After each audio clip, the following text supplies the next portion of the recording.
She's being framed. I do love her, even though she's terrible. She does hate her daughter. Is this like a microchip, like for dogs? So clearly this girl is crazy. She could have been talking about Harrison Ford. They get a whole ass Uber. Like, ma'am, let's not do that. She has committed grand theft auto like a million times in this series because I'm fucking evil and bald. Why are you talking to me, bald ass? Who is this he, him? Like, she's walking a plank. Like, ahoy matey. She said, do you have eggs? She did not kill her sister. I don't know why they were risking their lives like that. They're cult leaders. It's a cult. It doesn't matter if he's gay. Like, he loves her. Like, I think that you should assess your priorities. You're on a plank. And everyone is short.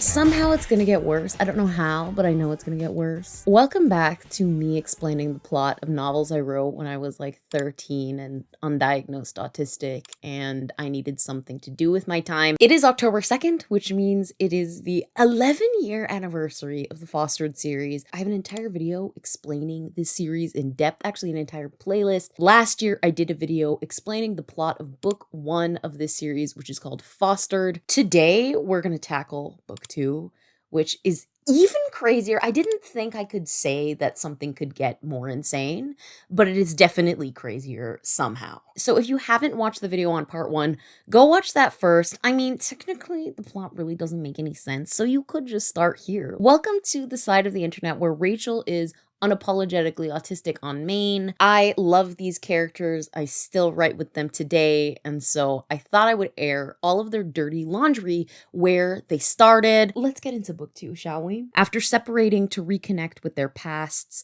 Reeve and Foster reunite with one problem neither have heard from Harrison.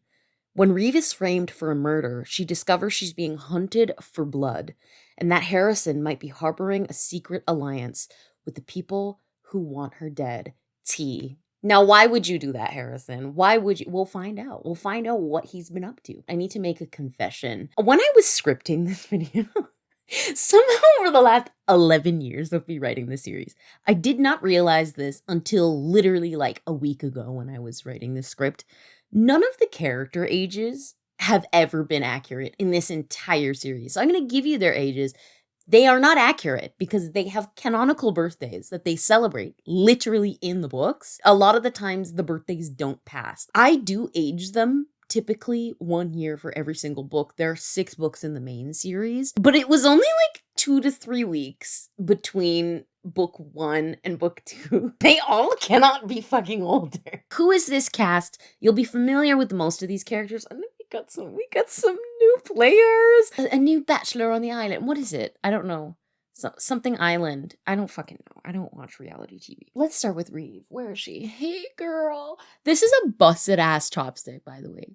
Busted ass chopstick. This is Reeve, my girl right here in the middle. This is my art. Some of this is my art. Some of it is my sister's art. So Reeve, who's this girly in the middle, she's 16 at this book. She starts the book with her birthday, and she's also the mommy issues poster child. She is really, really annoying and overbearing and guilty, not deserving love and feeling like a burden. And I do fear this is her personality trait. Was this how I was when I was writing this book? Maybe, but there was like no reason to be that dramatic. And that is what I'm saying. Reeve is really, really, really dramatic, and it's not that deep. And a lot of it stems from her mommy issues. That's where she's at in this book. Our next baddie is Harrison. This art is not fucking accurate, okay? If you're caught up with the Rachel lore, this is the sunless ground portrait of Harrison. So this is 26-year-old Harrison. But I thought the drawing was really cute, so I had to include it. He's actually 18 in this book.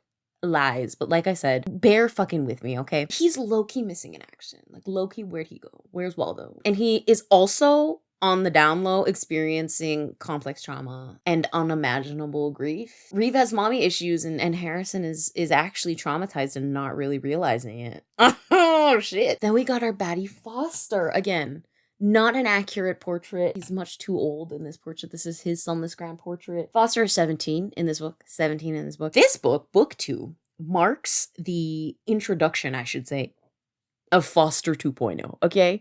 Foster 2.0, we welcome him to the island or whatever the fuck. He, in this book, is capital Reeve boyfriend, like capital R, capital B, Reeve's boyfriend. That's all he is. I am Reeve boyfriend, period. Like, just a Reeve boyfriend. And that is his entire thing. He basically had more agency in book 1, but now he is Reeve boyfriend. That is all you need to know about him. And Foster 2.0 is a name that my sister and I called Foster in this particular book because he was kind of suave, like in a way that he wasn't in the first book. And this is the only book where he is like that. So those are our main characters. The next set of characters, I'm so thrilled to introduce some new faces. This is who we're going to be dubbing the government. So, of course, book 1, we went over the government. The government, which was like 3 people in book 1, were after Foster, Reeve, and Harrison, remember, from video 1. They're back again, except the government had to slot in new people because the old government died. So, number 1, let's introduce... This is so fucking funny. Let's introduce Lonan. What happened to your hair, baby girl? He had a buzz cut. He was like the guy with the eyebrows. Lonan is 18 in this book, so he and Harrison are the same age. His personality trait is that he doesn't know that Harrison knows Reeve et al. So we're gonna get into that. But Lonan is also a bitch. He is an asshole in this book, and he has no redeeming qualities. That's all we need to know. He's not the baby girl you know. All the Lonan stands out there, just get ready. Just get ready. We'll see. We'll see if you defend him after this. Goodbye. Goodbye. Speaking of Lonan, let's introduce his girlfriend down here, Holly. So Holly is 18 years old. Her main personality trait is that she is Lonan's girlfriend and that she's also bitchy like him.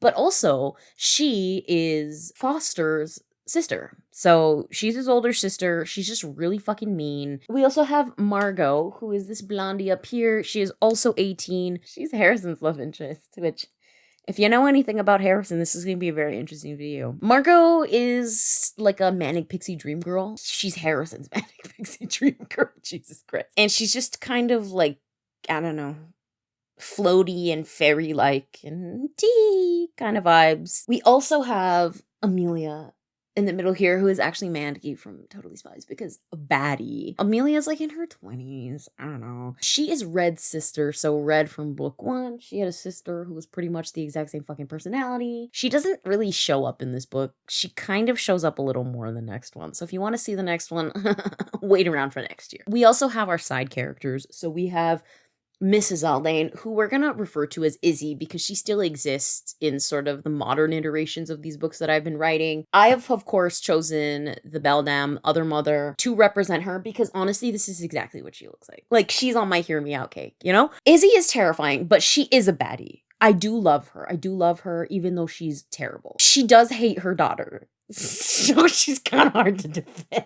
But she's hot. So we also have Mr. Haldane, who is Reeve's dad. I chose the dad from Coraline because he doesn't have a fucking personality. That's his main personality. Reeve is actually a daddy's girl, but literally her dad does nothing. Like, give it to a man to do nothing. He's irrelevant. Lastly, we have Double/Chris. Chris is the name that they go by later on. They're a child. So I can't say anything bad about them. They're like 5. They are annoying to Reeve. I'm gonna honor Chris's, they, them pronouns at the time. Like, the book doesn't use them because I didn't know. Chris hadn't come out to me at that point. In this book, they're known as Double. All right. Are we ready? Okay, so chapter 1. So we open up book 2 with Reeve. Of course, Reeve. She's our hero and she is alone. She says that it's been a month since she, Harrison, and Foster split up. For some reason, at the end of book 1, it's actually totally unnecessary, and I'm not clear as to why they fucking did that. Like, why did you do that? It's so unnecessary. But, we needed a plot.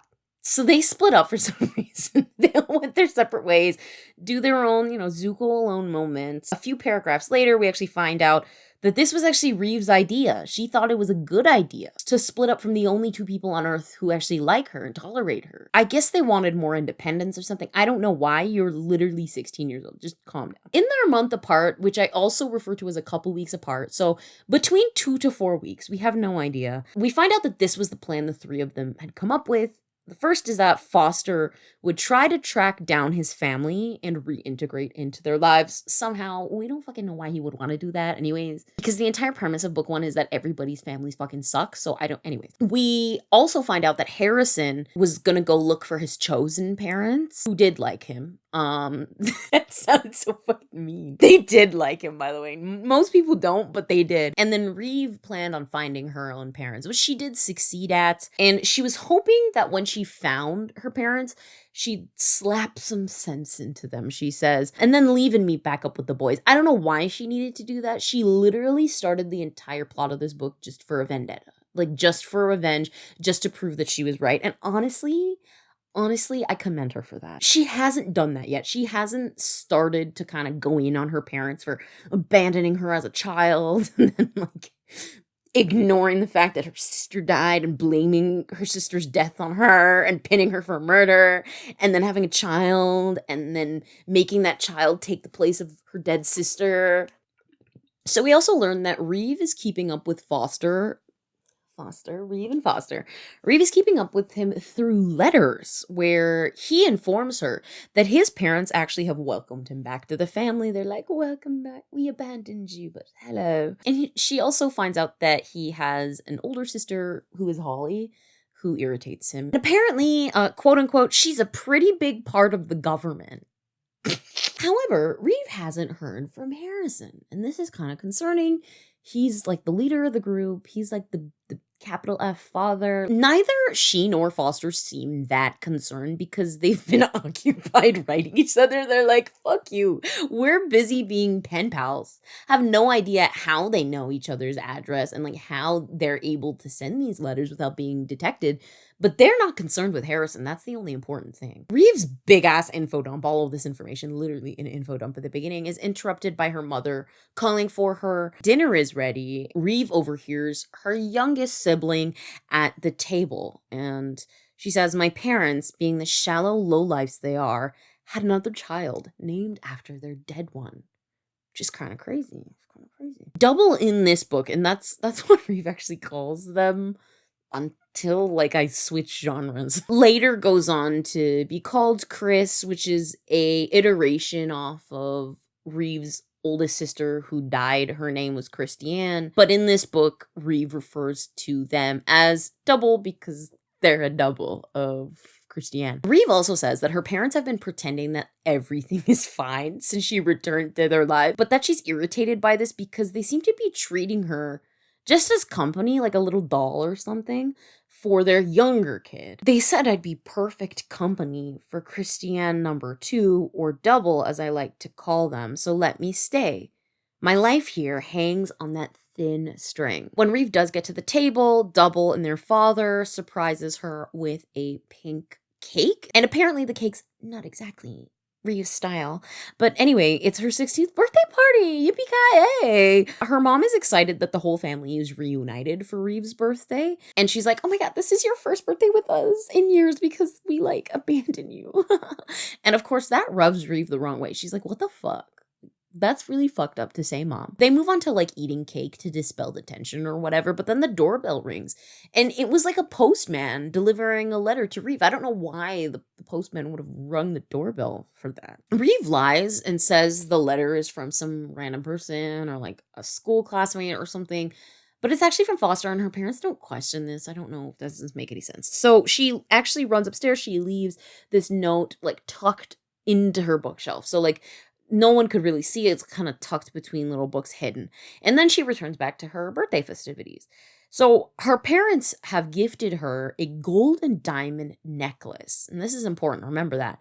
And they act literally like other mother and other father from Coraline about it. They're kind of like, oh, look at this necklace. Don't you love it? And she's like, what the fuck? I'm not putting that shit on. When Reeve's parents are like, oh my gosh, look at you in this necklace. You're so grown up. Reeve is like, well, yeah, because you fucking abandoned me when I was a child. So of course you haven't seen me grow up. Like, the fuck? And like, that's actually really upsetting. Jeez. Reeve feels really grossed out, honestly, by this entire extravaganza because she misses her friends. So she ends up cutting the night short. She ends up going to bed early. She's like, fuck this shit. And then we go to chapter 2. In chapter 2, Reeve is woken up in the middle of the night by her mother, and her mom is pissed. Like, so mad. Like, the beldam at the fucking end of Coraline, she is so angry. You selfish brat! Her mother actually forbids her from speaking about her terrible childhood. She's like, you can't do that because then your sibling, they're gonna know. This is very serious. Reeve sleeps, and then she actually has a dream about everyone who died in book 1 dying. There are actually so many iterations of this exact fucking dream where she keeps having these terrible images of so and so dying, and she feels so guilty. And why couldn't it have been her? I actually cut out a lot of it from this summary because it's so irrelevant. This is the first token bad dream. The next morning, she wakes up, and her mother actually informs her they're going out of state to an anniversary party for Reeve's great aunt and uncle. And that the family will actually be taking a road trip to Pittsburgh for the celebration. Reeve's mother actually dresses her for the occasion. She's kind of pissed off about it because she doesn't like what her mom is dressing her, and she looks like kind of like a doll, and it's kind of weird. But even though she's not happy with it, she still does oblige. She pushes me in front of a mirror, and me, I look like a giant 5-year-old. The outfit was made for one after all, and on me, a 16-year-old, I look like an overgrown double. So when Izzy eventually leaves Reeve alone after giving her this terrible makeover, Reeve books it to her bookshelf and she grabs that letter. The one that the postman hand delivered. She opens it up and this is what Foster says. Not much time. Meet me at my place is the first thing that's scratched down. His handwriting much less carefree and flowing, but sharp and rushed. Need you. Get here soon as possible. It's important, is the last part of the note. I flip over to the back and smile slightly at the next thing I see. And happy birthday. I love you. Foster. And then there's nothing more. Just the blank sheet of paper. Foster's a sweetheart.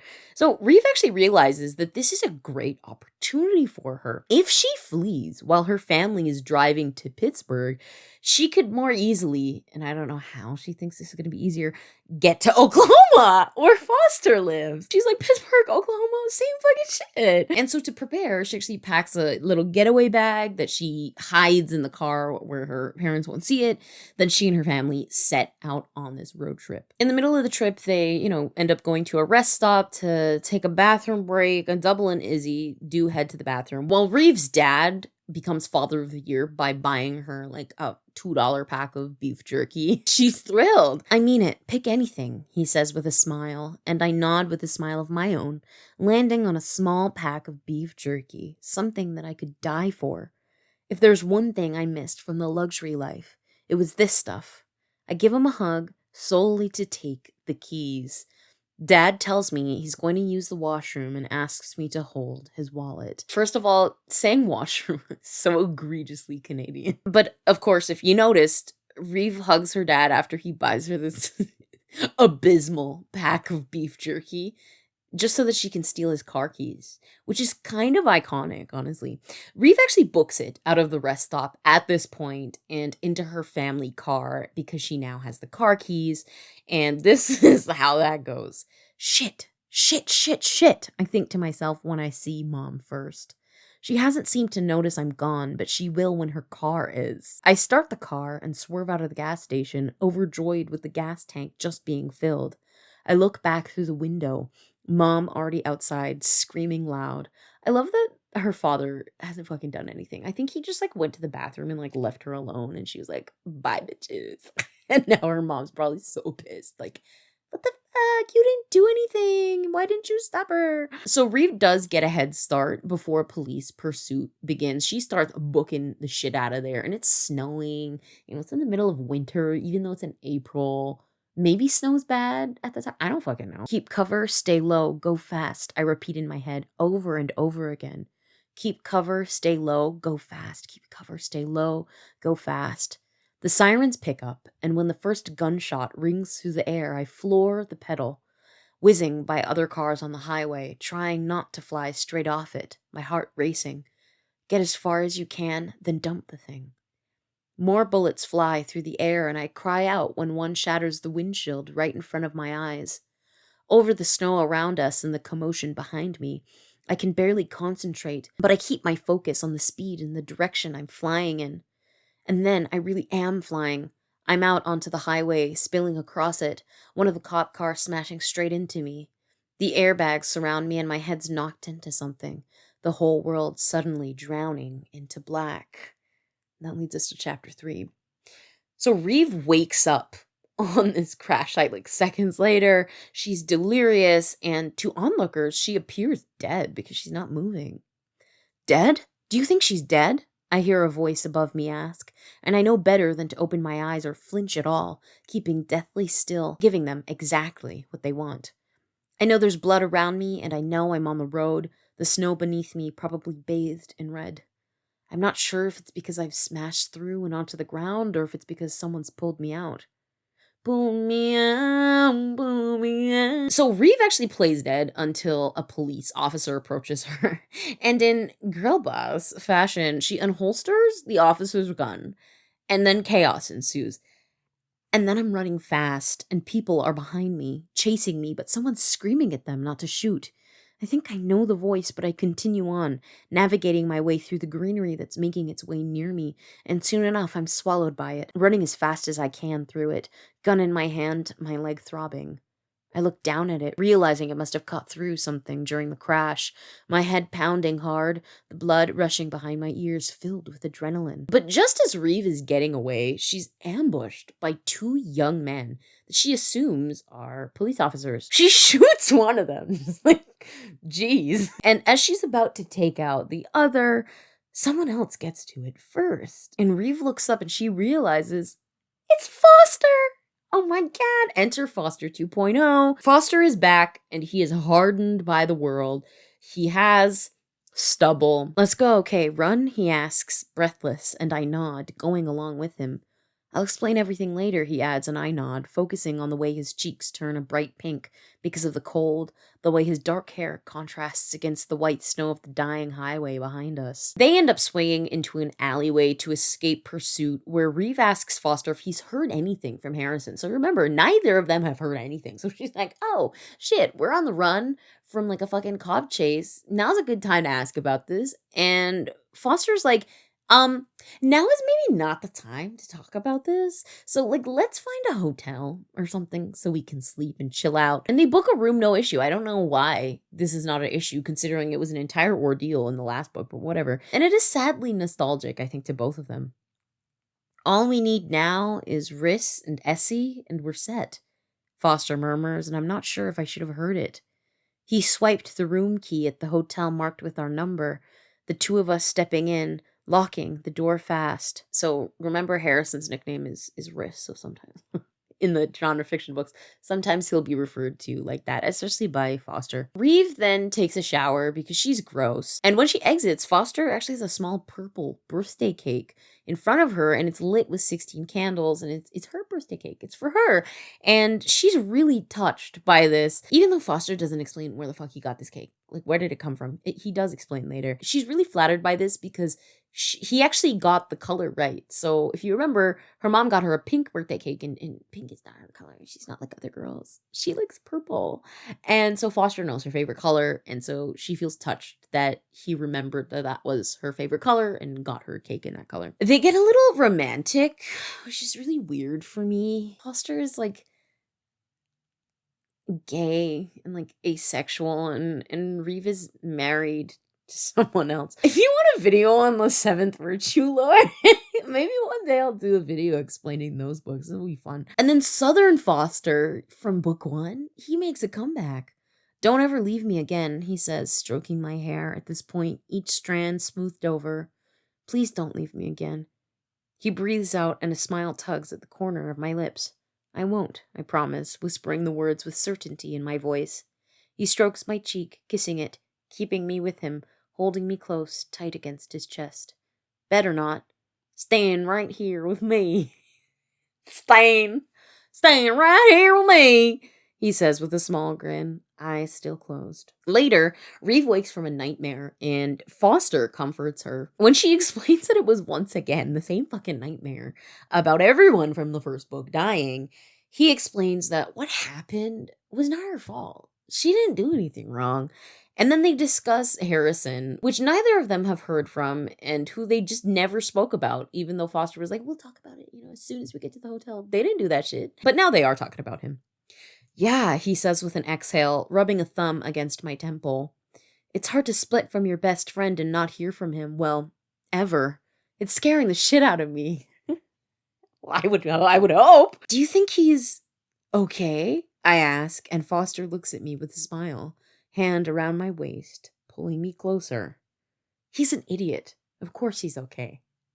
He says with a slight laugh, sounding slightly tired. That could be dialogue about 26-year-old Harrison. This part is really cute, and it's coupley, so it's kind of odd. Like I said, but it is cute. Reeve, he says, although the sleep slurs his words. It's morning now. We need to get moving, I tell him, untangling myself from him. He seems to resent this because he tugs me back, a slow smile on his face. Nope, he says, words slurring. Not yet, he says, and I smile, letting him pull me back toward him. Foster, I say, a small laugh rumbling out of my throat. Dude, we need to get going. He seems to bolt straight up at that, fixing his hair. Did you just call me dude? He asks, mock hurt on his face, a hand dramatically over his chest, as if I shot right through it. Yes, I tell him, my lips tugging upward. He falls back, head landing on my stomach, and I laugh, playing with a bit of his hair. So Foster then, does his morning routine, skincare, etc. And as Reeve waits on him, she opens the hotel curtains, and then across the street, she sees a young girl murdered. And this moment reminds her of Essie's death. And Essie was the child who died in the last book. You need to watch that video. I cannot go back into that. That was really fucking crazy. So small and full of life, I think to myself. And no, I'm thinking about Essie now. Her small, happy face. Why did you die? She was 6. Just escaped the toddler circle. And now she's never going to make it to her 13th birthday. She's never going to pick out another doll or cry over a broken heart because she's gone. She's gone. My head is ripped up from my arms and Foster's looking at me, saying things I can't hear, eyes burning with concern. I point to the window, my entire body numb, and I can tell he's seen what I've just witnessed because he looks back at me, hand on my cheek, and then he's whispering things to me, telling me it'll be all right, not to think about it, to calm down. But honestly, through it all, I'm not listening too much, my mind racing with one thought over and over. She's dead, and it's all because of you. Lots of guilt. She's a guilty conscience. Later, Reeve asks why Foster met up with her, because neither of them have questioned this. Like, how did you find me? Like, wow, this is serendipitous. Especially because he asked her to meet him, but he met her. And Foster ends up explaining that this is because he couldn't wait to meet her, because he overheard his older sister, Holly, who, remember, is part of the capital G government, say something, and it was concerning to him. Holly was saying something about this case that she heard of a while back, about a home that was being run, top home, and was burned to bits soon after, and they weren't talking about Waffle anymore, Reeve. I realized it when she went through the list of people who didn't make it out. Foster's voice tightens and cracks, and I'm scared like hell to hear it. Reeve, Philip was on that list. Reeve is surprised that Foster's making such a big deal about Reeve. Philip was on that list because both of them already know that Philip died in that fire. Is Foster like low-key a little shocked because they were in love?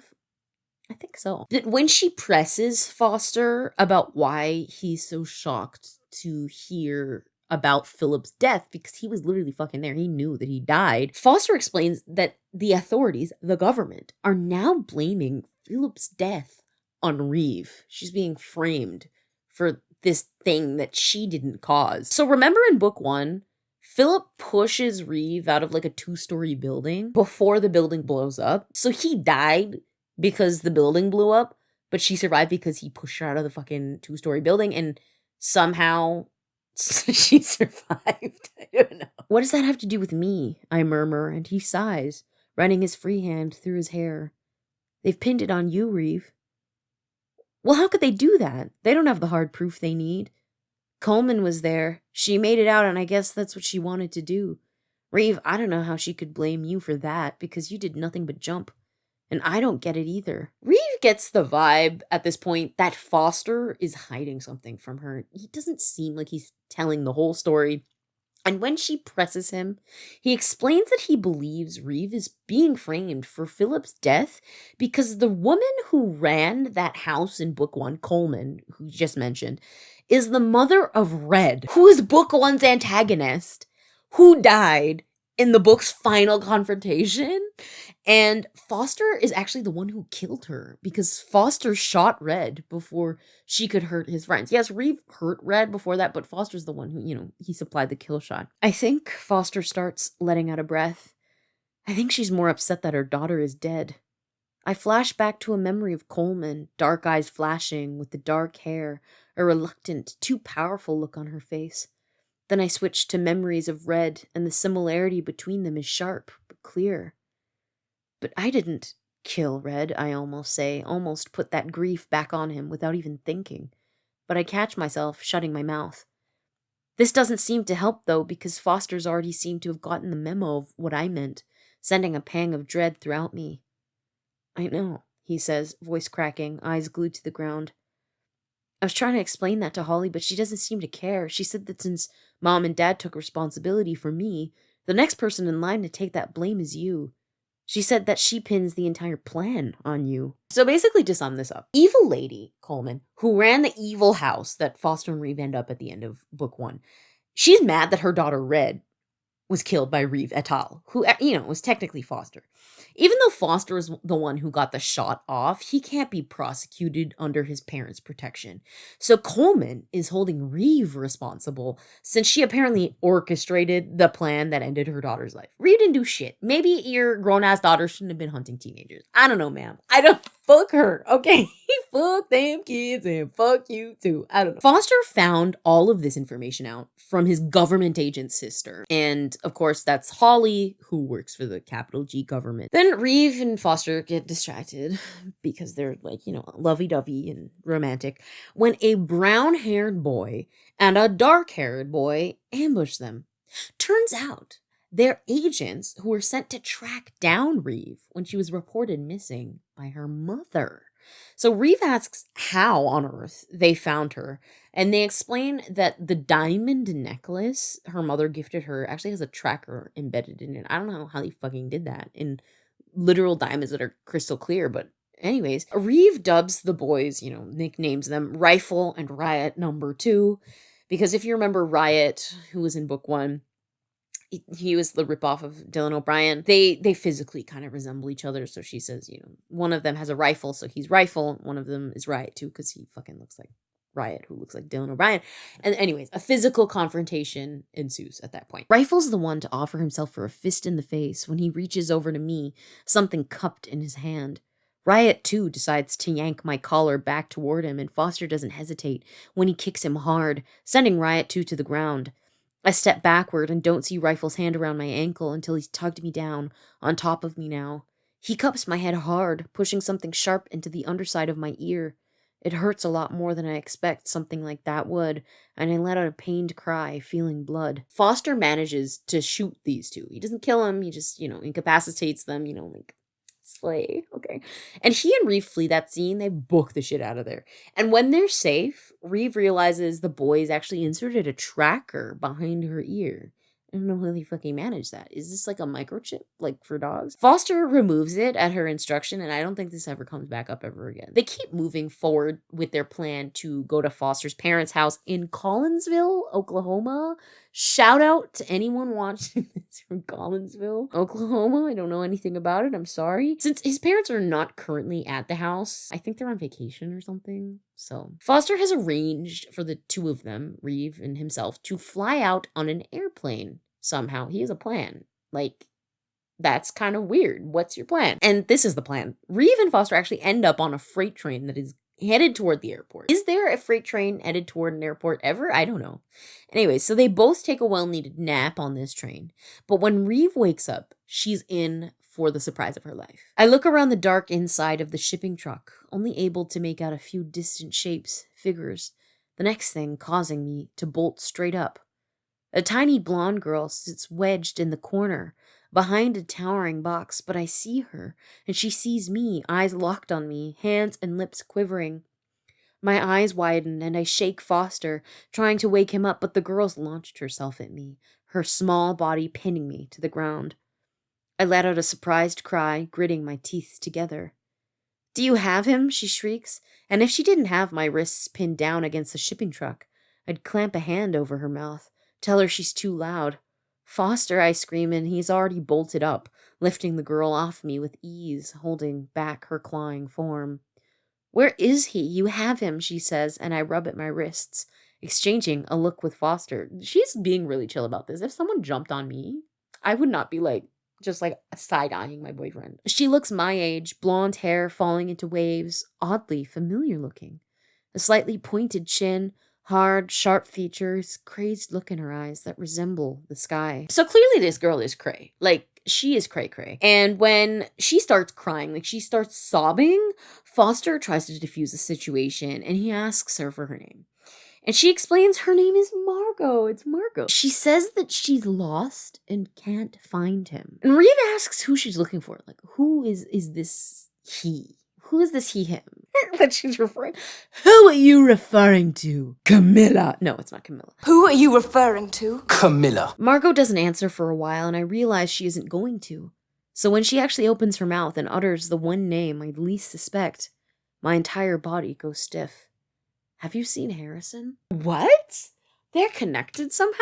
Shit low-key hits the fan, okay? Because Reeve and Foster believe Margot is most definitely talking about their Harrison, not any other Harrison. She could have been talking about Harrison Ford.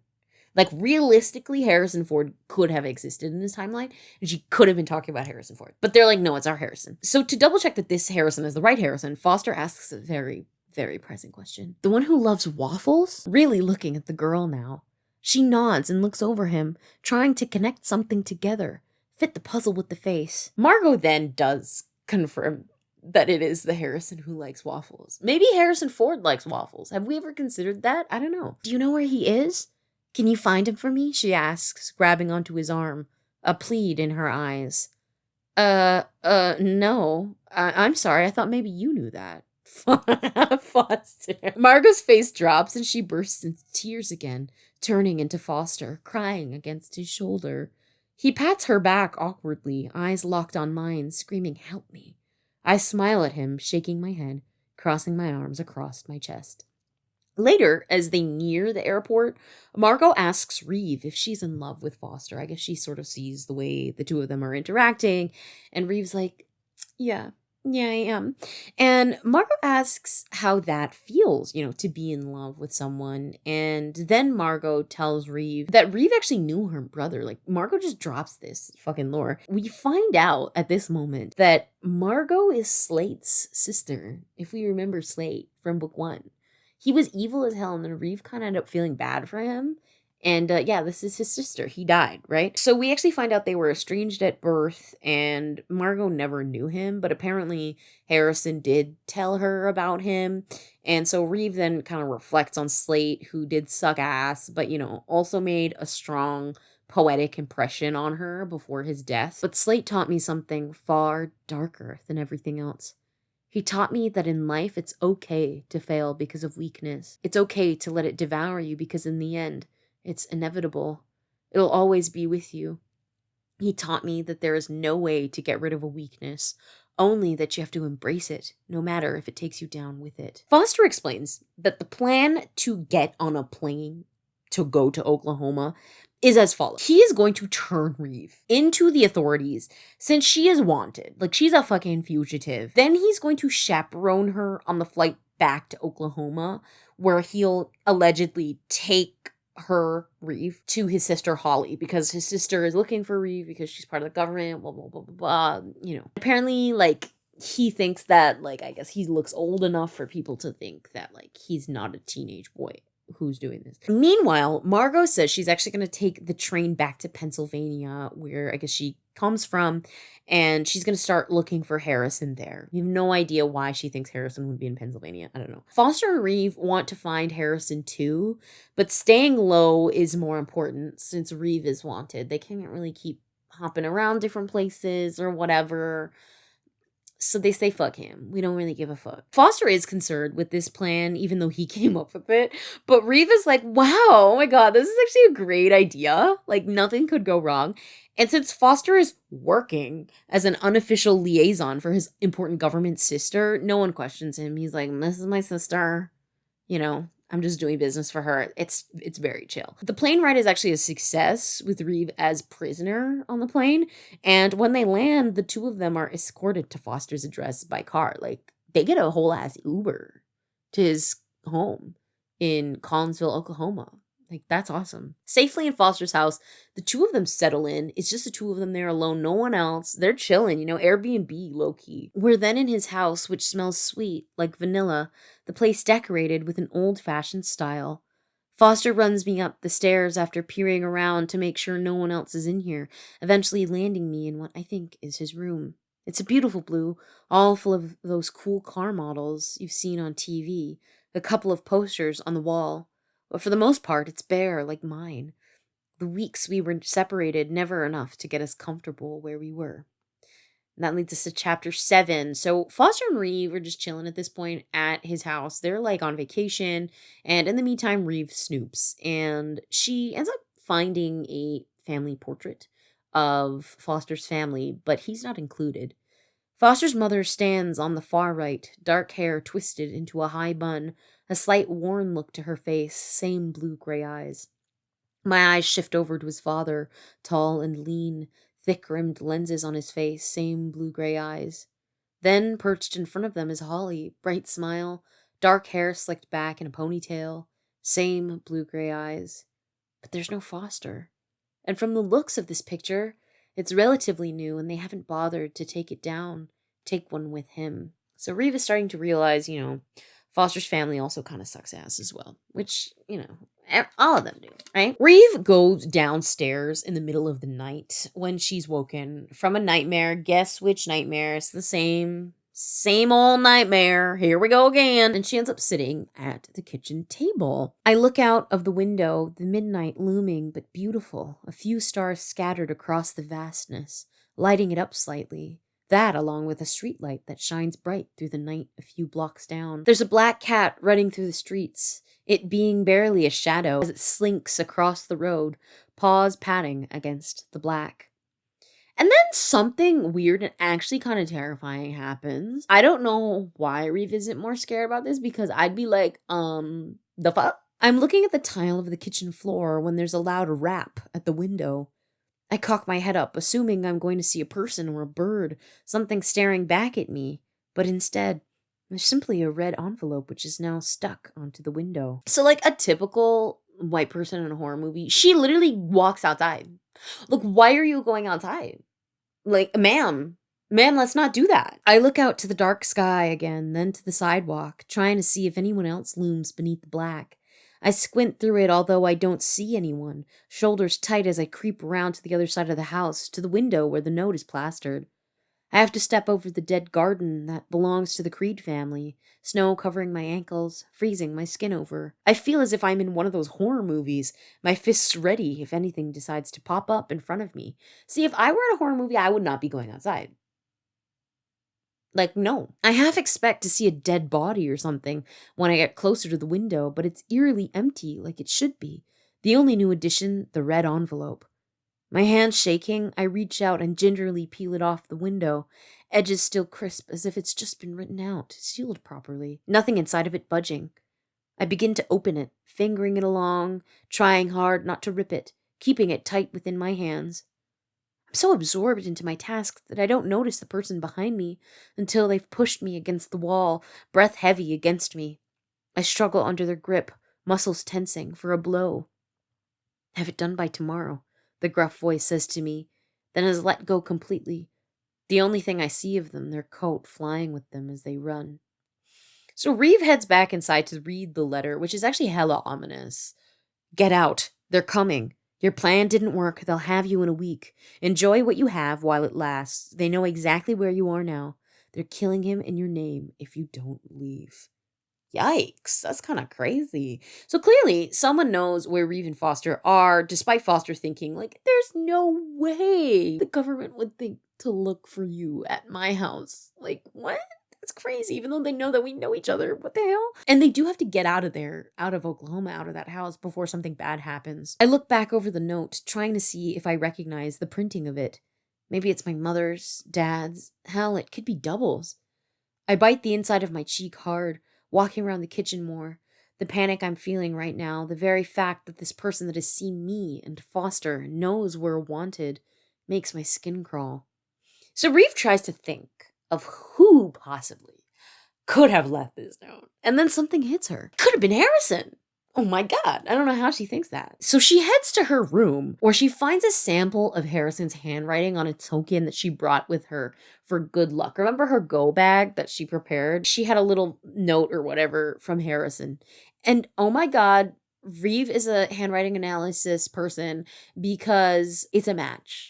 Shockingly. Then she realizes the actual gravity of her situation and that potentially she actually might have more power in this ordeal. You know, people are looking for her, hunting her because they are trying to frame her for a death that she didn't kill this person. She didn't kill Philip, but they're trying to, pin it on her because somebody is mad. And so because she knows she actually has a bounty on her head, she understands that she's the valuable one in this equation. Even though Foster has been threatened, they're killing him in your name, I repeat, the words burning a pit in my stomach.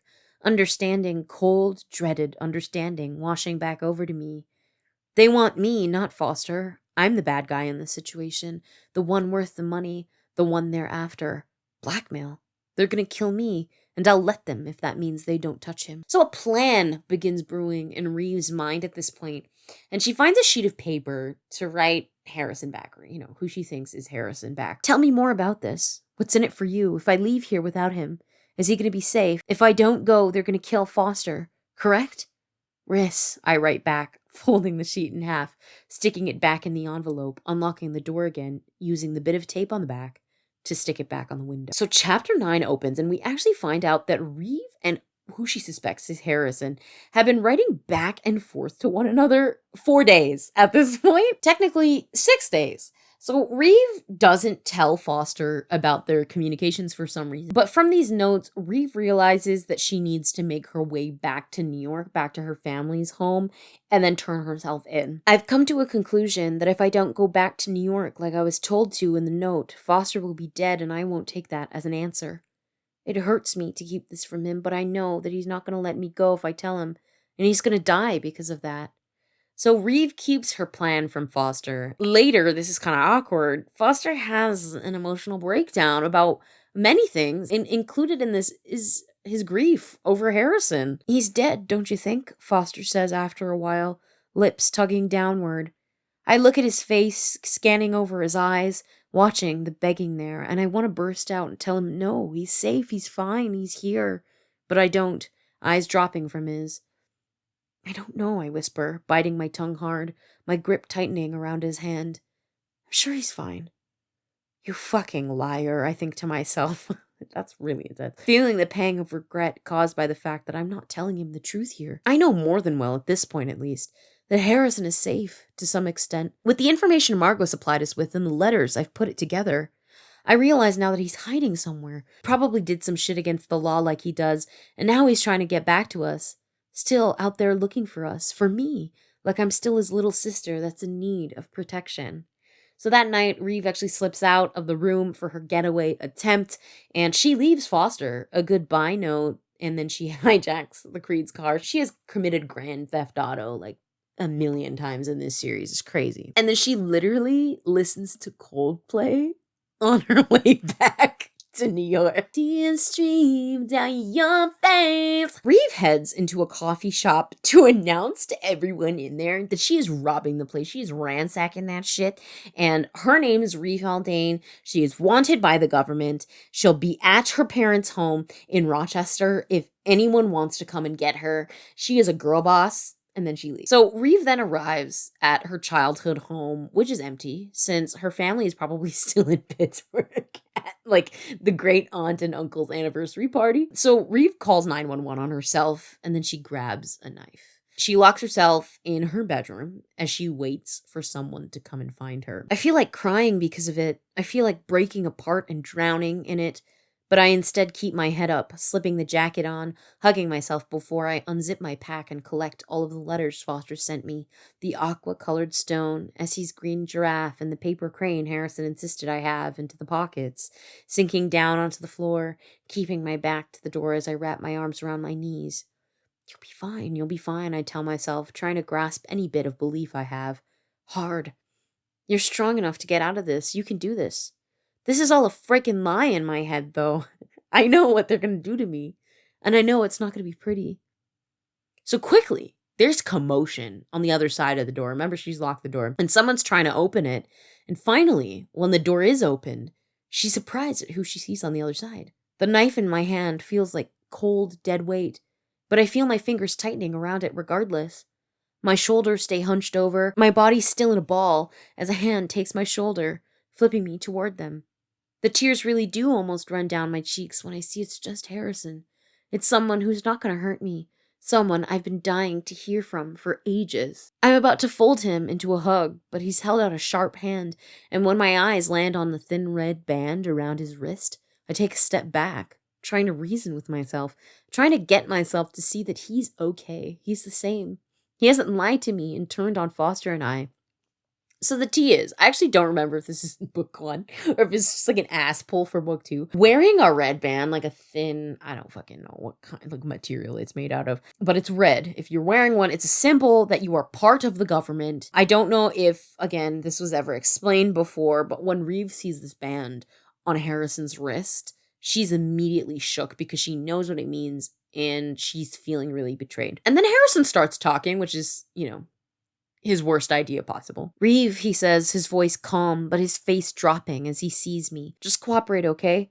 I'm not gonna hurt you if I don't have to, and I'll bring you back to Foster, so... And then Reeve is not having it, okay? What the fuck did you do to him? I scream at him suddenly, wedging my arm against his throat, raising the kitchen knife slightly. I slip the knife across his forehead, and he grimaces, grabbing my shoulder, twisting my arm around. Reeve, please don't make me do this, he says, his voice hollow as hard metal meets the nape of my neck. The gun stays firmly planted at my head, but I can feel it shaking slightly. I can feel that hesitation there. I can feel the helpless emotion radiating off of him. I sharply jerk my head downward, freeing myself before I easily knock away his weapon. If I can't retrieve it by the time a girl around his age has entered the room, her dark hair swinging in its tail form as she points and shoots her gun at my arm, the blood spilling over my skin. And who do you think it could be? Holly, perhaps? The girl walks into the room and Reeve recognizes her from the portrait that she saw in Foster's house. It is indeed Holly, Foster's older sister. So she and Reeve verbally duke it out a little. And while Reeve feels totally betrayed by Harrison, she thinks that he betrayed her and Foster. Like, she can't get over that feeling while she's staring at him. In her head, he has turned on her and Foster and allied himself with their greatest enemies, the government. What could you possibly want me to say, huh? That you're sorry you never communicated? You're sorry you lied to me and Foster? Harrison, what the fuck is wrong with you? I ask him, realizing I've turned to face him full on, regretting it soon after. Honestly, valid crash out. Like, valid. Then Holly starts getting pissed off at Reeve because Reeve starts egging her on. You think you're so tough or whatever? Like, that kind of conversation.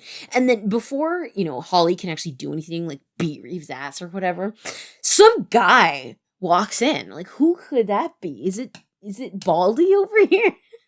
And Baldy, low-key, seems pissed off because Holly and Harrison are making a whole ordeal out of something that seems like it should have been pretty simple. Like, he's like, how fucking hard is it to apprehend a wanted fugitive and to take her into custody, like, in your teenagers? Like, how hard is that? And she's armed. Like, hello? Amelia sent you two to get her, Alive? Correct? I look up to see another boy, his dark hair cropped, blue eyes burning toward me. Holly gets flustered because she looks bad in front of her apparent superior and, Loki her mans. So then she gets just sullen. She's like, yeah, I kind of fucked up there. Meanwhile, Harrison retrieves the gun that Reeve, knocked out of his hand after he had it, pressed against the back of her head. And then Harrison pulls the trigger on Reeve. Like, he's pointing that shit at her and he pulls the trigger. I expect the searing pain that always comes with a shot, but the gun just gives out a little sigh and he puts it away, slipping me a glance. I can't keep him alive if I'm dead. Please cooperate, he whispers, so lowly that I'm not sure he's talking to me until he nods. I'm busy looking at the gun through wide eyes, 3 words ringing over and over in my head. It wasn't loaded. And this starts, churning some cogs in Reeve's brain. She's like, he threatened me with this gun, but it wasn't loaded. Like, is he actually trying to hurt me or is he trying to help me? And she's not sure. Holly, Harrison, Reeve, and, Mystery Man, Baldy in this case, as we have been referring to him thus far, they all load into a vehicle where Mystery Man, aka Baldy, asks Frost if Reeve is secure. Is the suspect secure? Reeve realizes Baldy is referring to Harrison because Frost is Harrison's last name. I guess she's only fucking finding out now. I think I mentioned this in the first video. He's named after Guardians of the Galaxy Jack Frost. So Harrison responds, yeah, man. Yeah, just, you can call me Harrison, They fuck, by the way, 5 books from now. So Reeve is pissed because she's totally been apprehended. She's been bam fucking boozled.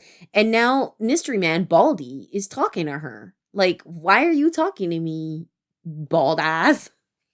So then this person asks her if she recognizes him. And it takes her a second because all of his features are completely different. My eyes widen and he seems to see this as he smiles, shifting his gaze back to the road. No, I think to myself, jaw dropping for a second as I slip a picture of him and his sister in front of my mind. Tessie's hair, unlike his, was bright blonde like corn silk, eyes the same burning blue. Her eyes were never as soft and alight looking as Essie's, only hard and angry. Nonetheless, her chin was blunt, sharp jaw mimicking her older brother's. She had a damn heavy southern accent, which he hasn't seemed to have picked up at all. His hair is dark, really damn dark. And the thought of dyeing it crosses my mind. Because the two of them look too similar to come from different parents. But this makes no sense to me. The hair care allegations. She said, do you have eggs? Then Mystery Man actually admits to Reeve that he is indeed Tessie's older brother. If you remember, Tessie was in book 1. She was the child that Reeve used as a human shield.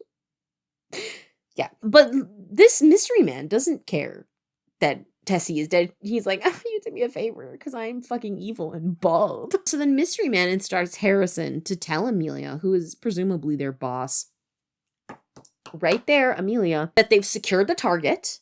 The target is Reeve. And here we find out that Mystery Man is actually Lonan. Oh my god. Hey, baddie. Reeve wakes up in a butt ton of pain from being shot. And in the room with her is a lady who is laughing. Like, are you crazy? Reeve is thinking. She steps out of the shadows, and the first thing that I look to is her hair, pulled into a slick bun unlike her sister's flowing ponytail. Dark hair too, piercing gaze that might as well burn your soul into nothing. Amelia? Red's sister? Amelia power moves Reeve and is like, you will never escape. I will always keep you here forever. And don't think that I'll mess up like my sister. Don't you think I'll let you get away. Then she spun on her heel, murmuring something at the doorway to the next person who's probably dying to visit, and I have to fight back the choke of fear when I see it's that kid again. The one with the buzzed down hair. Harrison's age probably. Sharp features. Tessie's brother, Lonan. These were the sins he had to pay for what he did to Harrison and Mothwork, okay? If you were here for the Mothwork era, this is fucking karma, okay? It was pre-established karma. Lonan actually leads Reeve out of this room that she's being kept in and into another one where Holly is waiting to fuck her up. Then the others emerged through the door, Holly bursting in with her long stride, ponytail swinging behind her. She lashes an arm out, and I don't have time to react before she punches my jaw with her fist that might as well be a metal club that's swung over my face. I feel the blood accumulate in my mouth, and I turn straight to where her feet are situated and spit it all right at the tip of her boots. Lonan is then like, Holly, chill. Like, that's enough. Let's take a chill pill, girl. And she does back down, but then the next person enters. She's skipping, shrieking a little song of glee out, blonde hair swaying in light waves behind her, bright blue eyes wide and happy looking. Lonan lets out a little sigh next to me and takes his hand out of his pockets, catching Margot by the shoulder. Without a word, he pulls her backward and she giggles, smiling brightly. Margot. Margot, she's with them. She's working for them. That's how she knew Harrison. The both of them working for the wrong side.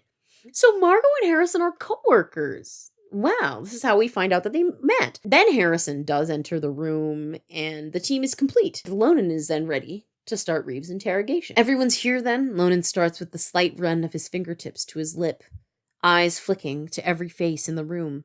Let's start. He turns back to me with a scowl and paces in front of the desk I might as well be nailed to, each step clear and precise.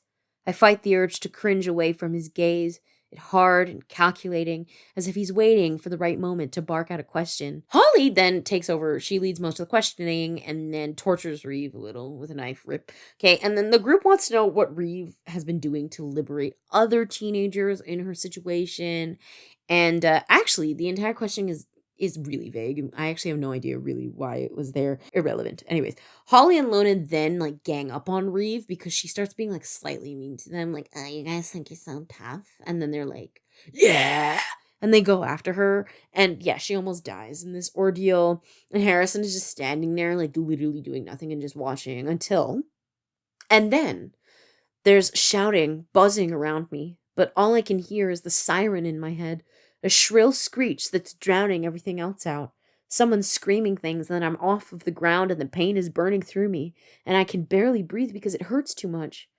I can feel blood dripping off of me, and I can feel the new pain everywhere. I'm feeling it all because I'm not dead yet, but close to it. My eyes are drifting to a close, but before my mind locks into midnight, there's a whisper that breaks my entire death situation into pieces. Hold on, crazy ninja. And if it's not clear, Harrison saved her life. His nickname for her throughout, like, the genre fiction, like, dystopian series is Crazy Ninja. So anytime you see Crazy Ninja mentioned, it's Harrison. Reeve wakes up all out of it. Like, she's totally fucked up from almost dying, and then she recalls what happened. The memory of what happened is a quick blur, but I'm not going to forget the few pieces that I can put together. Harrison got me out of there. He took me away from Lonan and Holly so I wouldn't die. He's on their side for hell knows what reason, but is still willing to help an old friend? How in the fuck does that make sense? This is a great question. Reeve then takes stock of her surroundings, and she realizes she's in a really cramped cell. The same one that she actually managed to climb out of, like Spider-Man style in book 1 when she first met Slate. And she does try to climb up out of it again, but because she's gravely injured from the attack by Holly and Lonan, she's like got a cracked rib and all of this. She can't. And, it's so real that she somehow could even like stand up and try to do that. But anyways, as she's climbing, she's startled when someone helps her up higher. She gets close to like sort of like the trap door, like at the top, like that's on the ceiling or whatever. Need a little help with that? I let out a surprised cry when I hear it's Harrison who's holding me up right now. I wriggle down and find the corner of the tiny cell easily, tucking my knees to my chest, flinching at the sharp knives digging into me. Not now, I think to myself. Please, God, I don't want to do this right now. Sorry, he mumbles, and I know he's trying to use that one apology for more than simply surprising me 2 seconds prior. I don't say anything, instead gritting my teeth together, tethered to the concrete beneath me. He keeps his distance, taking a seat on the opposite end of where I am. This translating to 3 feet because of the room's dimensions. He clicks on a flashlight and carelessly places it on the ground. That enough for me to see his face. And so then begins the annual bestie confrontation. And Reeve grills Harrison about why he joined the government. She's like, what the hell? Like, you are the most anti-government motherfucker I know. Like, why are you part of the government now? You feeling better? He asks me, and I snort, keeping my head cocked to the right. Why'd you do it? I croak out, my voice coming out a lot bitterer than I intended it to. Help you? You can't die, so I just Stop bullshitting me. Don't pretend like you don't know what I'm talking about. Because it sure as hell isn't on why you, for some fucking reason, didn't let your friends tear me to complete shreds. They're not my friends, he mutters. Remember that when, they get together eventually. Eyes focused on his hands. They're never gonna be my friends. Answer my fucking question, I hiss. He glances at me for a second before dropping his gaze, lips pressed into a thin line. What the hell is wrong with you? Why did you do this, huh, Harrison? The real reason, not the fuck you're gonna give me. I want the real reason. I wince as another burst of pain shoots through my sore head. He doesn't answer me for a while, only letting out slow, long breaths. Do you want to know? He asks me, frustrated tears falling off of his jaw. Do you really want to know, Reeve? Yeah, I think she said. Tell me, I urge, hands in tight fists. He laughs while swiping the tears off of his cheeks. They were going to kill you. They were going to track you down and kill you. He pauses, as if trying to come up with the words to tell me. Reeve, this wasn't an easy decision to make, but I thought that this would be an easy way to keep an eye on you. Reeve feels like he's kind of pulling her leg, fucking with her a little bit, not telling her the full truth as to why he's aligned himself with the government for so long when he didn't have to. Then he's like, yes, I wanted to protect you because they were going to kill you, and I wanted to protect Foster because they were going to kill him. But also, I fell in love with Marco, he says. So because of this, Reeve kind of understands why, he joined the evil forces, because she's like, yeah, you fell in love. That's fine, I guess. And surprisingly moves past her distrust really fast. And then Harrison promises he'll break both of them out of there, and that Foster's actually safe and still at his home in Oklahoma. He's at the Airbnb living his best life. Later, time ends up passing, and Reeve is apparently being released back to her family home in Rochester. Her mother has demanded this, give me my daughter back. And so Harrison is going with her as her official government chaperone. How nice. Call in if you think there's a problem and report back at least weekly. Tell us when her mother wants her to be killed, and that can be arranged too, Amelia says sharply, looking at me distastefully, regarding me as if I'm some sort of animal. I must look it, but I'm sure not it. Despite this being a perfect escape opportunity for Reeve and Harrison, they both decide that Reeve's mother is such a tyrant that if they don't return to her home for a few weeks, she'll track them down forever, which is basically the plot of Seventh Virtues. They're not wrong. So, they plan to just sneak out of the Rochester home, eventually. So Harrison ends up being in charge of driving Reeve back home, so they get back on the road. The next time we get something interesting, Harrison is picking up a phone call. So it's not even really a phone. I can't remember what I called it. It's probably closer to a pager, honestly. So he hands this phone to Reeve, and she's actually surprised to hear Foster's voice on the other end. Elated, she asks Foster where he is. And in return, he says, look behind you. That leads us to chapter 13, where Foster, Reeve, and Harrison reunite in a Walmart parking lot. Walmart becomes a really important thing in these books. Don't ask me what I had with Walmart when I was 13. Apparently, Foster and Harrison actually already discussed Harrison being part of the government, so that whole time Foster was like, I literally have no idea what's happening right now. I don't know where he is. He did. He fucking knew. And they're not actually mad at each other. Foster doesn't care that Harrison's a sellout or whatever. They admit that they actually did have cell phones the entire time, or pagers, whatever it was. That they move on from that. Reeve is not angry about that at all, and they all go to Chick-fil-A, which is controversial. That's homophobia. While in the Chick-fil-A parking lot, Harrison is disappointed over waffle fries. He's like, they don't taste like waffles. Are you fucking stupid? And then Reeve notices the same two agents who ambushed her in the alleyway after the car crash. So remember Foster shot them? So before she can say anything, they apprehend her, and Harrison is like, oh hell no. Anyways, so he Uno reverses their asses, and he's like, I'm yours fucking superior because I work for the government, and they're harassing his prisoner. So fuck off. And they do. So that was a false alarm. Chapter 14. Reeve wakes to the nightmarish startle of her mother in front of her, nightmare fuel, literally. She has no idea how she got there, but apparently her mother knows all about her plane ride and her stay at the Creed's home, which I don't know if I made it clear. That was Foster's house. Foster Creed is his name, in Oklahoma. So her mother's basically like, if you don't do what I say, I will kill you. So Reeve's like, okay. All right. So then when Reeve asks her mom, like, why don't you just like kill me now then? She says it's because Double and Reeve's father will ask too many questions. So Reeve's mother brings her back to her room where Harrison is waiting for her. Foster actually comes out of hiding in the closet. Because he actually snuck into the house and Izzy doesn't know he's there and can't know that he's there. Meanwhile, Reeve cuts bangs. So, eventually Double and Reeve's father return home and the family prepares to eat dessert after dinner. But at the same time, Harrison seems to be having a hard time at the dinner table because Double is there. And Double is like this, little child and reminds him of Essie.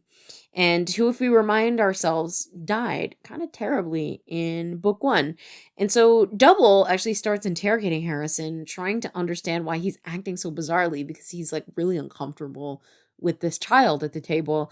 But when Harrison only looks like he's going to be like sick and like vomit while thinking about Essie, and Reeve knows that that's what he's thinking about, Reeve cusses out the 5-year-old to spare him. She's like, you're fucking nosy and suck. So then, her mom sends her back to her bedroom and Foster's like, is everything okay? So we learn in this moment that like Reeve clearly harbors a lot of resentment for Double, which is actually kind of interesting because it is still kind of true in a sense. That leads us to chapter 15. Reeve's mother gets her ready for high school because for some reason I wanted a high school moment. This is like a Riverdale moment. Like the plot is just so fucking weird. Like it took a weird, why is she going to high school? Like what? Harrison and Foster will go with her as chaperones. Harrison as the official one. Foster will just kind of be there and no one will question him apparently. This is like an irrelevant chapter because it's like a spin-off no one gave a fuck about. So let's move on.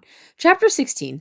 At home, Reeve chats about her day with her mom and, this is her day at school. Romeo and Juliet, made a cameo. Then Reeve has a breakdown over her mommy issues and she, after this breakdown, low-key, like, gets drunk.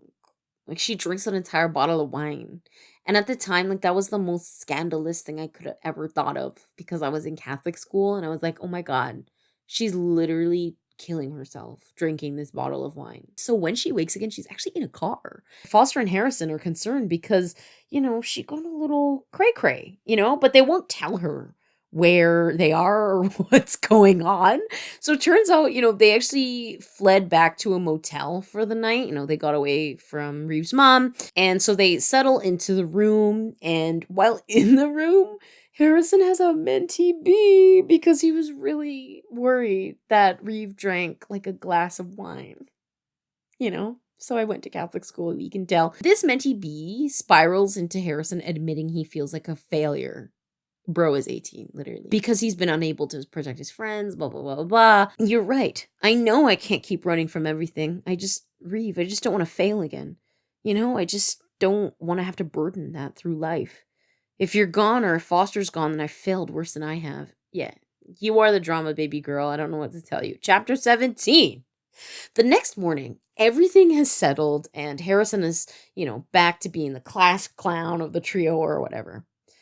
I think you've had enough, I say, knocking his hand away. He looks at me and then to the empty coffee cup with a low grumble, but he doesn't say anything more than that, flopping onto the bed with an exhausted groan. I'm so fucking tired, he says, voice muffling because of the pillow his face is stuffed into. Harrison, you just had 3 cups of coffee. You're gonna stop being tired in 30 minutes.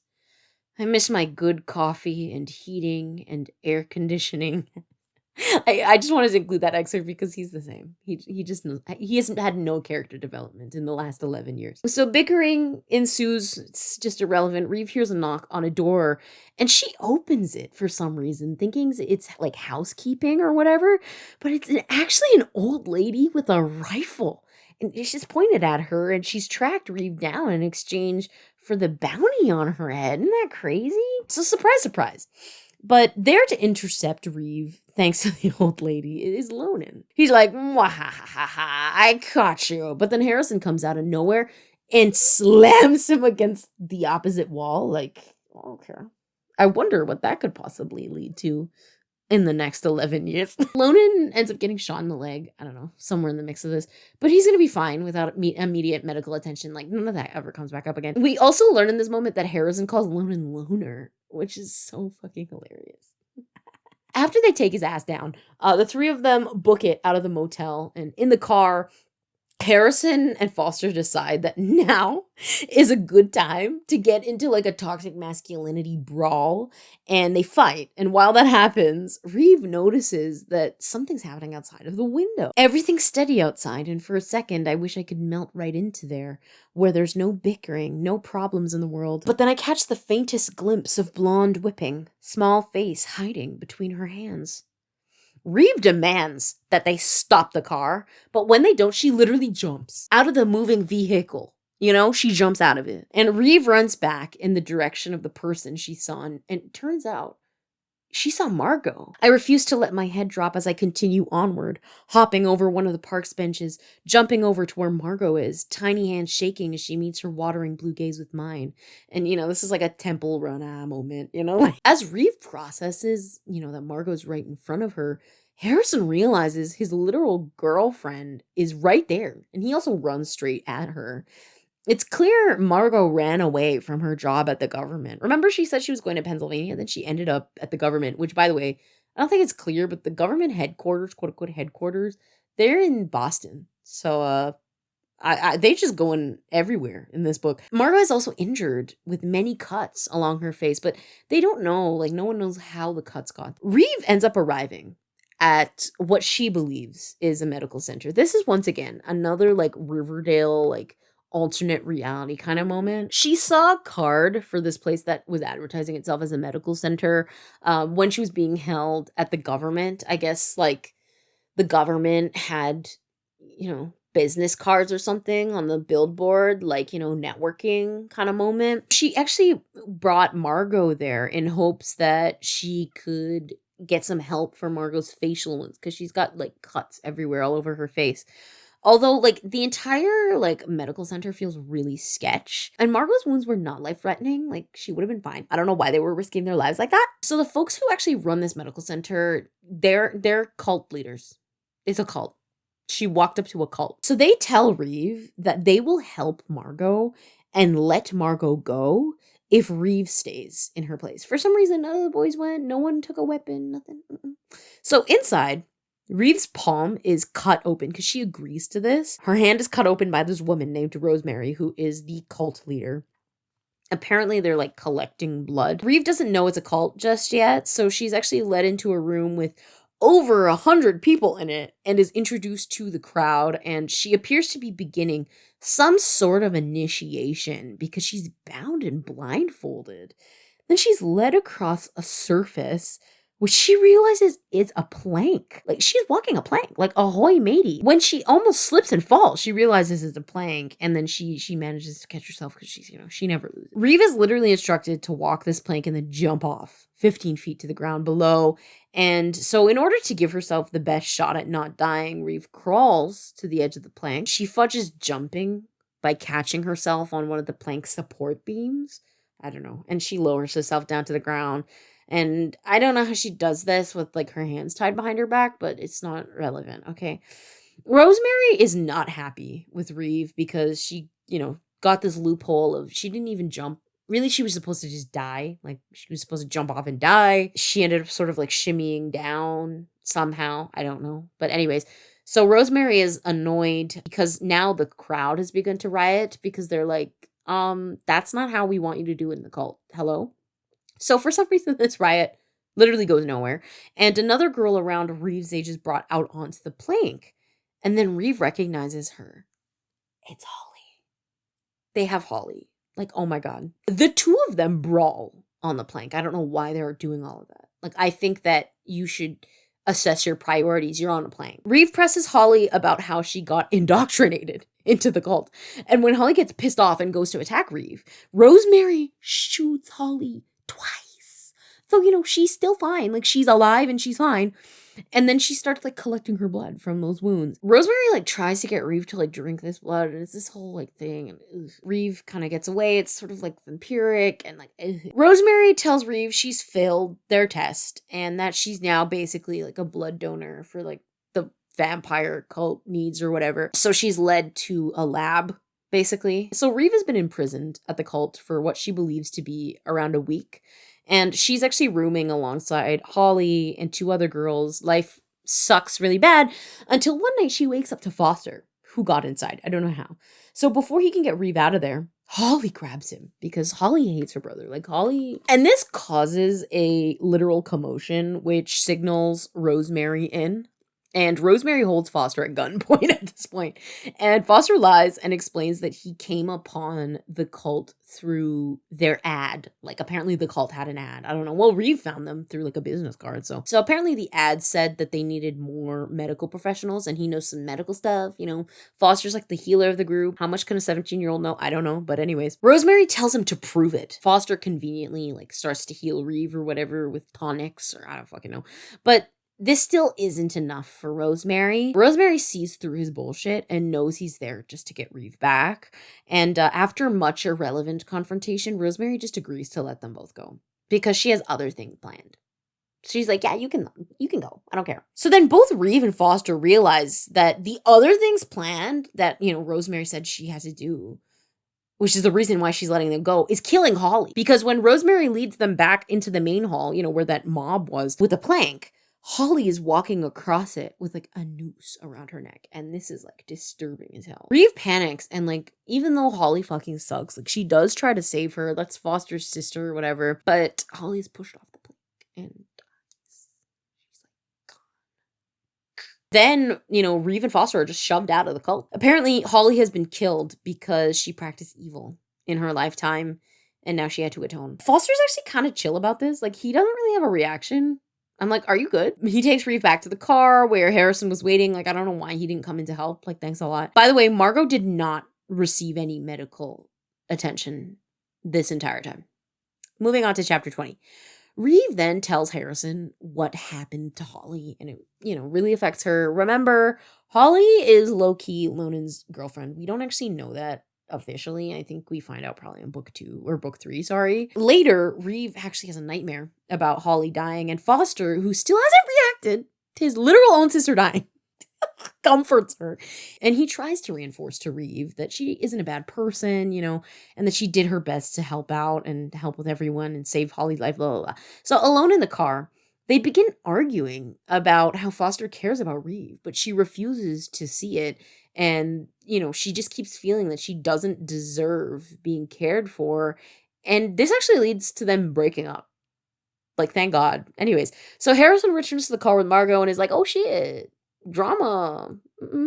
He and Reeve take a walk into the woods and they literally have a conversation in a tree where she decides it is better for her and Foster to break up. Reeve breaks up with Foster, you know, who just takes the L. He's like, yeah, fine. Okay. There are so many things that I've done to you, to Riss, myself, that's been left on me for too long. And right now, Foster, there are so many things I haven't told you before. There's so many things I should have told you, but I think this relationship, we're getting serious now. I'm not sure. I don't think I'm ready to commit to something like that. Not now, at least. So, chapter 22. Harrison bolts awake from a nightmare. Good for a change. It's not Reeve. And Reeve is startled by this. Both of them end up exiting the car. They've just been sleeping in the car in like the woods, we can presume. They head farther into the woods, and Reeve automatically knows that the nightmare was about losing Essie because Harrison's kind of fighting demons in this book, to be honest. You know, the death of that little girl, like it really impacted him. Harrison starts a fire and they talk it out. Reeve tells Harrison he can have feelings, it's fine, blah, blah, blah. And the next morning, the boys propose heading back up to Foster's house in Oklahoma to hide out because, you know, clearly nobody's going there. So why not, you know? Margot is apprehended by Lonan, to Reeve's dismay. Like, he literally, like, hops up behind them. Considering both Foster and Harrison had also assured her that Lonan could not find them. Like, Reeve is kind of pissed off at them because Lonan finds them just randomly at the beginning of this chapter. Reeve does distract Lonan long enough for Margot to run away, which leaves the two of them alone, Reeve and Lonan alone. And Lonan starts interrogating Reeve about her family. And the subject of Reeve's older sister, who died, Christiane, comes up. When Reeve realizes he knows she killed, quote unquote, her sister. She did not kill her sister. She keeps saying that she did. She did not. Her sister fell off of the fucking cliff. This interaction then happens. How the fuck did you know that? Reeve asks. And Lonan laughs. The next words he says, coming out a whisper. I'm good with people. Okay, let's take it easy, okay?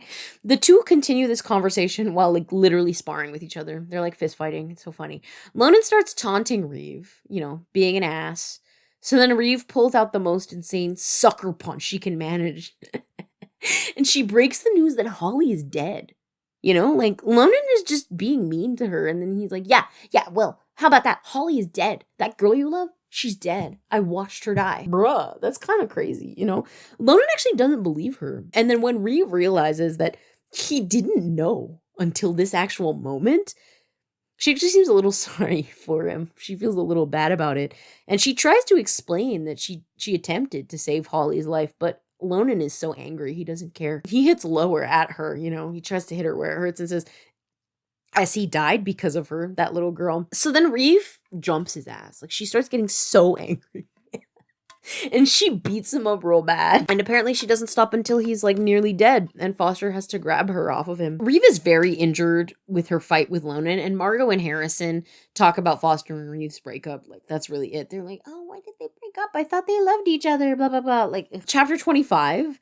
And just a few days after Reeve and Lonan's fight, shit hits the fan. Reeve, Harrison, and Foster made it back to Foster's house in Oklahoma. But Margot somehow disappeared along the way on the journey. All three of us have no idea what happened. We don't know where she went or if someone took her. She didn't leave a note, didn't leave a trace to where she could really be. The only thing that got us to continue on to Oklahoma was the possibility that we could find something about her using the television and the internet up here. I guess they couldn't get that anywhere else. After Harrison fails to make the squad breakfast, they actually head out to eat. The boys head into order and Reeve stays in the car listening to the radio, which is actually broadcasting a segment featuring readings of listener-submitted poems, which I actually think is a lovely little segment. Now over to Katrina Weber for 5-minute poetry. The rough voice of the newscaster says, a temporary silence between the fidgety line.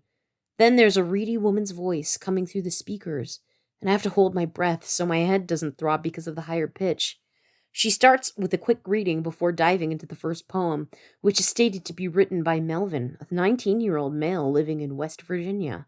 Wish a wish, one that may come true, one that brings you to another time, another time. Katrina Weber finishes off with a pause, and then a quick thank you to Melvin for submitting it. She then goes on to read different variations of poems, from free verse to haikus and sonnets. I'm only interrupted when Foster calls my name, so I can grab my water. Already intrigued, I take it from him and half-mindedly take a scarce sip of it, my attention averted to the mesmerizing poetry being recited off by a stranger named Katrina. From Anonymous, Rochester, Katrina starts, May she run free, alive and slight, roaring with what once was. Go now, find she, rest with it, oblivious steward. I lean forward in my seat, waiting for Katrina's nasally voice to come on through the speakers, but I don't hear it, only a dead silence on the other end. So the station literally shuts down mid-broadcast, and Reeve immediately thinks that the poem reading was a clue. And then over the air, while this weird silence is happening, the lady who is putting on the show, she hasn't come back on the air, there's a piercing scream that comes through, and Harrison immediately thinks it's Margot. So back at Foster's house, Reeve breaks down her theory. So what you're telling me is this is some kind of code then? That's what you think it is, Foster says, running his finger along the words I wrote on the napkin. I'm almost positive. I know it's from my mom. It's Anonymous, Foster, that woman. The one reading off the poem. She said Rochester. It has to be a sign for something. I don't think anyone else lives in Rochester except for Reeve's family. I don't know. Reeve realizes the poem indeed is addressing her, particularly the word steward, which directly refers to the meaning of her name, which I think Reeve means bailiff, steward. She still can't figure out what this might have to do with Margot. So then just then, Harrison gives it a shot And he says that Foster and Reeve are literally overthinking this. You're overthinking this, like way overthinking it. Watch. Harrison takes a maximum of 3 seconds to finish whatever he's doing, eventually bringing the paper up to show both Foster and I what he's done. The letters are circled in blue ink, and although they may not be the best looking, they're there, and I can see it. Who this is about now, circled hastily around my handwriting. The first letter of each sentence is the word Margot. The first line was, may she run, alive, and slight, roaring with what wants to go on now, oblivious to, Margot, M-A-R-G-O. Chapter 27. Well, we're getting into drama. Reeve worries that she may have actually killed Lonan and during their last brawl because he was in a really bad way. Though the boys have been comforting her about it, I guess she was feeling a little guilty. Maybe she overreacted. Maybe a little. I don't know. Before she falls asleep, she thinks about Lonan and about how she doesn't actually feel bad for him at all. Never mind. And that he's a terrible person. But Lonan doesn't seem to care who he kills to get what he wants. And what he wants is something that he cannot have. Something everyone on this planet craves, is greedy for. Power. Later, the doorbell rings and Foster opens it for some reason. Why do these people keep opening the door? Like, oh my god. A man has delivered a box with a bloody X inscribed on top. Blood barely escapes my lips as I fight the urge not to throw up. It's not pathetic for me to start thinking that it could be Margot's. That a part of Margot could easily be cut and shipped off right to us, sitting right in front of me. It's not positive, nor is it impossible. When Harrison goes to pick up the box, I let out a small hiss of a breath. He glances over to me. Are we not going to open it? He asks, brows drawing together as if he's genuinely confused. Riz, it's not a Christmas present. We don't know what's in there. Harrison does indeed open it. He don't give a fuck. He's like, I love presents, okay? And inside is a small gold chain, and he recognizes it. It's Margot's necklace. Yikes. So Foster also uncovers a card in the box, and the card actually has a pink cake on the front. It's an image of a pink cake. And remember, when was the last time we saw a pink cake? Foster seems to notice something else that's in the box as he reaches over and plucks out a tiny card. There's a pink cake on the front. Pink, happy birthday, written on top. Swirly pink candles with the stupid pink flame. Mom. You've got until tomorrow, Foster reads, eyes widening as he continues. I know where she is. He flips the card over to see if there's any signature on it, although we don't need one. I already know who it has come from. Mom doesn't scare me anymore. Then it becomes clear to the group that Izzy has Margot, and that they'll need to head back to Rochester to retrieve her. And that leads us to chapter 28. We're getting to the end here. Reeve demands that the gang leave immediately to head back to Margot, and a few hours in, a black SUV crashes into them. Reeve regains consciousness, tethered to a chair, and Foster and Harrison are across from her in similar circumstance. So Reeve realizes she's back in her childhood home. So when Foster rouses, it becomes clear that both boys are injured from the crash. Foster is the first one to raise his head, and Foster is also the one to make me scream. Because he's moved his head away from his chest, I can now see all of the bright red that's crawling across the fabric of his white shirt. He seems to notice it too, because for a second, his eyes widen. Izzy starts questioning Reeve about how she met Foster and Harrison, which is apparently a hot topic with all the villains in this book. Like, they all want to know, like, how did you guys meet? Like, why do you care that much? Like, come on, get your own friends. That leads Harrison to say, ma'am, I would shut the fuck up if I were you. Reeve then begs her mother not to shoot Harrison for being an idiot and saying that, and Izzy is amused by her desperation. She asks Reeve if Christiane, Reeve's older sister who died, begged for her life too, before Reeve allegedly pushed her off the cliff. And Reeve is shook because she hasn't told Foster or Harrison about apparently murdering her sister, even though she literally didn't do that. But in Reeve's guilt, she admits she did kill her sister. And this is the first time she's admitting it to her friends, even though it's literally not true. And I don't know why she's admitting to this shit. Okay, anyways. Chapter 29. The next morning, Reeve's mom is less insane and has prepared breakfast for everyone, which is pretty nice. So she's extremely chirpy and kind compared to the previous night. Reeve asks her what her literal deal is, and Izzy's like, I'm sorry for being such a bitch the night before. And Reeve is like, what the hell? Like, you literally, like, You tied up me and my friends. You like interrogated us. Like you crashed a car into us. And now you're like, I'm sorry? Over dinner, Izzy eventually admits she had help finding Harrison, Reeve, and Foster when she intercepted their car as they were headed out from Oklahoma. Izzy tries to make small talk at dinner, but no one fucking likes her, so they don't participate. And this frustrates her. She wants to make conversation, so then she just leaves the table. Reeve follows her and has an eerie sense she's being watched. And so, like, she calls out for her mom. She doesn't find her. When she tries to keep looking, someone grabs her from behind and drags her to the river. So while Reeve is allegedly being drowned, she sees a vision of Margot standing over her, which is kind of weird. And Margot is telling Reeve to tell Harrison that she loves him, right? And eventually, Foster finds Reeve, passed out, not doing so well by the water. She's still alive, though, soaking wet and cold, and it's clear someone tried to drown her, but she doesn't know who. And I'm sorry, you're going to have to wait until book 3. I know who did it, but we're going to have to wait till book 3 to find out. So Reeve is taken back inside to rest and recuperate. And her mom actually still hasn't returned. Her mom got pissed off and ran out of the house and still hasn't come back. And that leads us to our final chapter, chapter 31.